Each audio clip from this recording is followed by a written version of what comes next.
Welcome back, everybody. I hope you're all weathering this storm well, and I'm thankful that you're watching again. Today we're going to do what back in the day I used to call a semi-live video. So here we go, semi-live stir fry.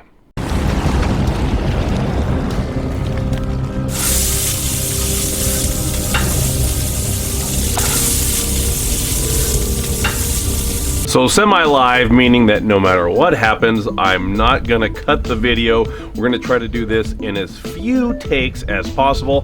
Blackstone 28-inch Pro Series 3-burner, and we're on high. Hopefully this is gonna be lots of fun for everybody. There we have ground elk. This is from my elk last fall. This is 80% ground elk with 10% bacon and 10% beef fat or beef suet.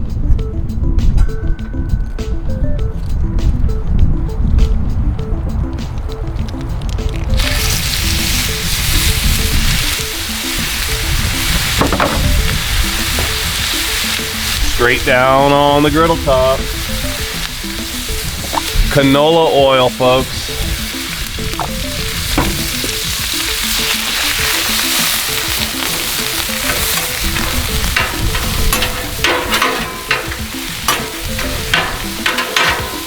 You don't have to use canola oil. I am using canola oil right here, but over the years, I find that people get way too enamored with what type of oil they're using. The griddle, contrary to popular demand, the griddle doesn't care what type of cooking oil you're using. I mainly use olive and canola oil, but I've used Pam, I use olive oil spray, I use duck fat, I've used avocado oil, so whatever you want to use, go ahead and use it. Again, the griddle doesn't care what type of cooking oil you're going to use. If you have dietary restrictions that say you need to use this type of cooking oil, then go ahead and use that type of cooking oil.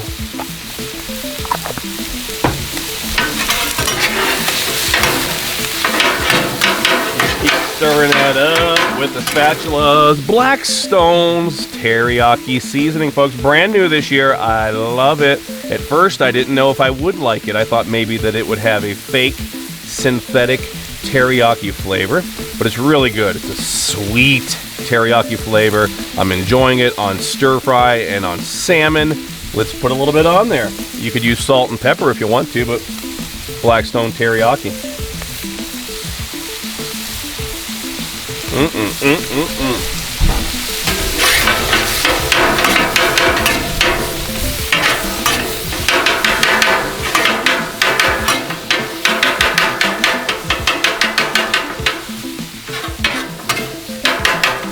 People ask about spatulas. Look, I'm using the old-fashioned thin Blackstone spatulas right here, folks, okay? Let me show you some of the newer ones.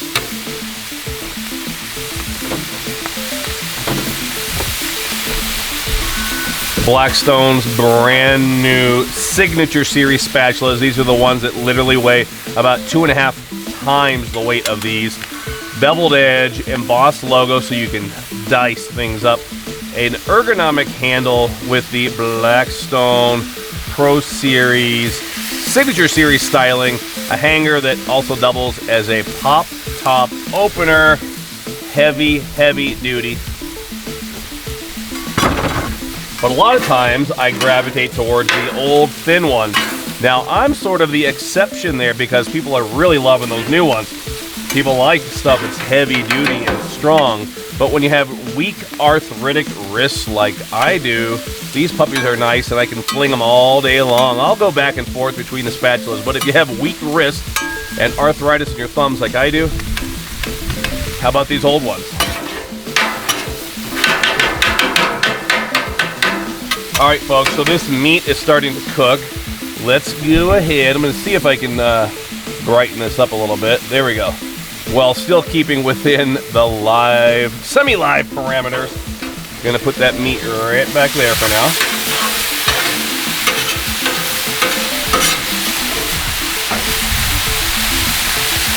Blackstone Griddle cutting board.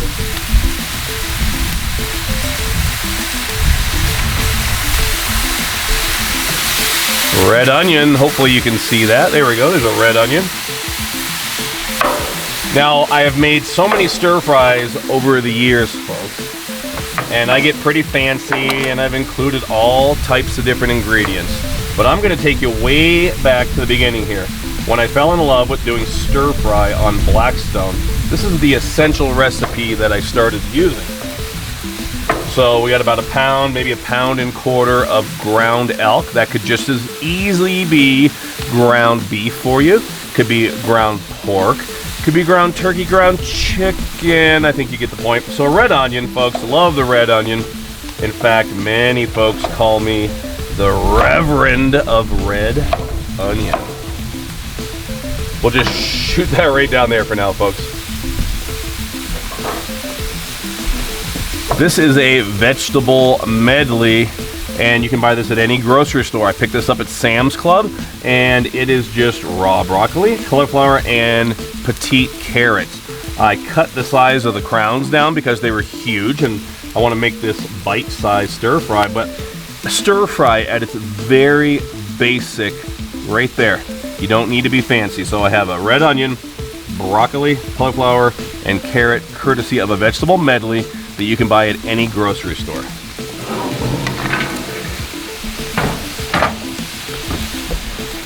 Once again, I'm going to hit that up with a little bit of that oil.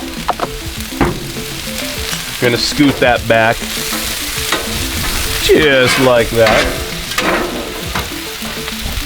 Bring out the cutting board once again.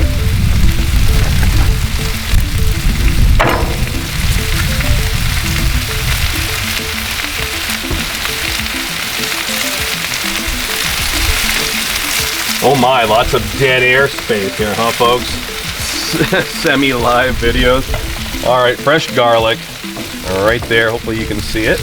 Gonna break those open like that. Oh, I dropped one. Pick that up. Have the 2-second rule here on my porch. All right, should be able to peel these cloves without a ton of effort. There we go. Another one, that one came right off. And last but not least, here we go, folks. So 3 cloves of fresh garlic. Mince those up a little bit. And you guessed it, straight down onto the griddle top. So what I like about stir fry, folks, is you're essentially turning the griddle into a wok. A giant steel wok, and that's what we've got going right here, folks. Look at that. Look at those beautiful colors. My last main ingredient in here is going to be poutine noodles. So, you know, with what's going on now with the food, there's my hoodie string. It keeps popping in there. I'll try to tuck that in because inevitably one of you will complain about it. Poutine noodles, folks, get these in the grocery store where they sell the Asian foods. They have udon noodles, soba noodles, and poutine noodles.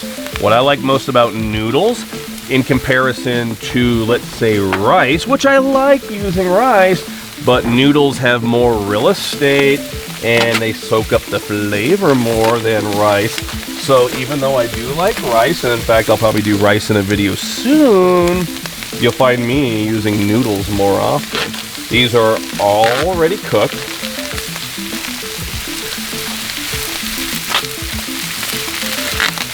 Straight down onto the griddle top. Might have to break them up a little bit with your fingers. So there we go, folks. All the ingredients together.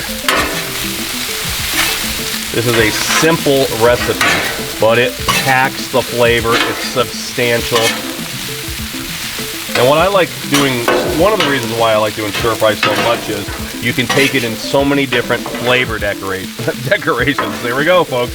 Semi-live directions, and you can decorate it so many different ways as well.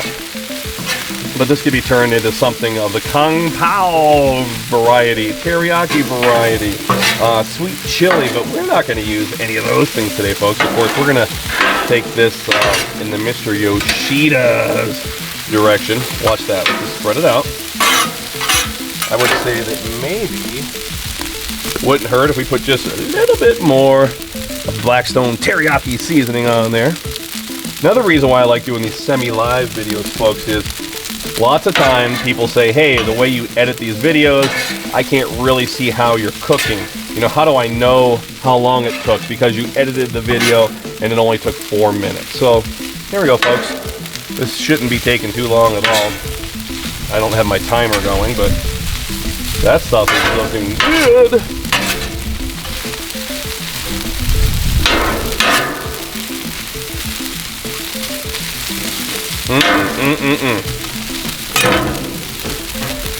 I'm gonna grab a fork and go in here, folks, like this. Now you gotta be careful when you're reaching in straight up the griddle top to get food, because this food is gonna be several hundred degrees hot.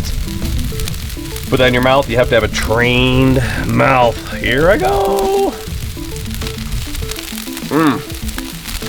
Good.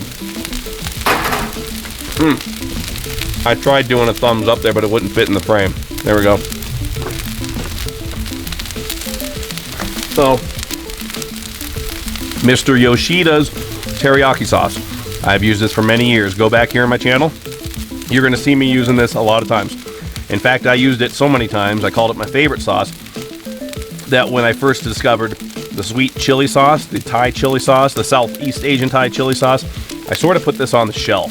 And because I probably got burned out of using it, I used it for so many years. But folks, Mr. Yoshida's is back here, and I get messages nonstop from people thanking me for introducing them to Mr. Yoshida's. One last thing about Mr. Yoshida's, you can occasionally, but not often, find it at grocery stores. Do not buy it at grocery stores because it's so expensive, and it's a tiny little bottle. They have these bottles here that are about, I don't know, 1.5 quart or so. And you can buy these at Costco and at Sam's Club. I bought this at Costco the other day. They're about, I'd say, $5 to $7 range. And for about 1.5 quart to 2 quarts. And that's the price of what you'd pay for a tiny bottle of disgusting La Choy teriyaki sauce at your grocery store. That's all I have to say about it. It's the best. It's the bomb. All right, folks. Hopefully we can see this. Here we go. Here we go. There's that Mr. Yoshida. So, folks, there's obviously going to be sugar in here. That's going to instantly caramelize.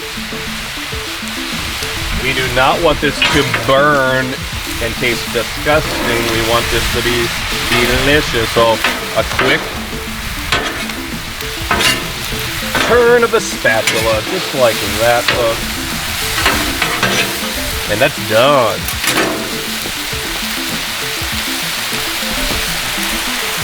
Try to put this on a platter for you. Let me know, folks. Let me know if you enjoy these semi-live videos, because these certainly are a lot more fun to make. And I can certainly produce more of these than I can of the other videos. A little bit more on there, folks.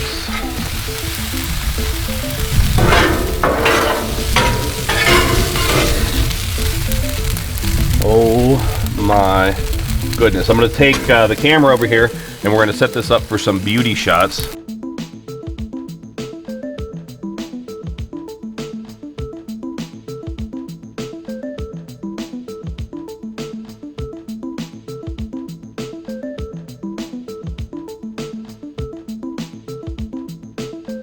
And folks, if you wanted to, you could even bring your old friend Sriracha over to the party. Oh my goodness, Sriracha. Nothing left to do but give it a try.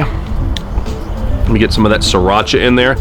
Oh man, what's nice is when that Mr. Yoshida's hits the elk meat, it really does like caramelize on the outside, and it gives it a beautiful crust. Can you see that steam? Oh yeah.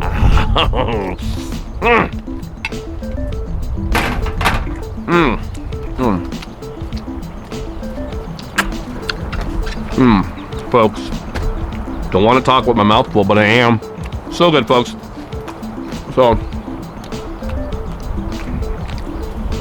semi-live video.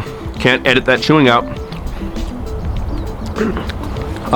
Asian restaurants, Chinese restaurants, places like P.F. Chang's, the trendy places, the Mongolian grills, places like Who Hot. It's kind of cooking we're talking right here, folks, at your house. Now, I love going out to eat. It's nice because I cook for a living, so when I go out to eat, I don't have to worry about it. But more often than not, when I go out to eat, I'm extremely disappointed because it isn't as good as what I can make at home. And I'm not being arrogant, but the Blackstone just makes cooking so easy. So turn your griddle top into a giant steel wok. Hopefully you enjoyed that, folks. Let me know if you like this kind of video, and I'll keep them coming.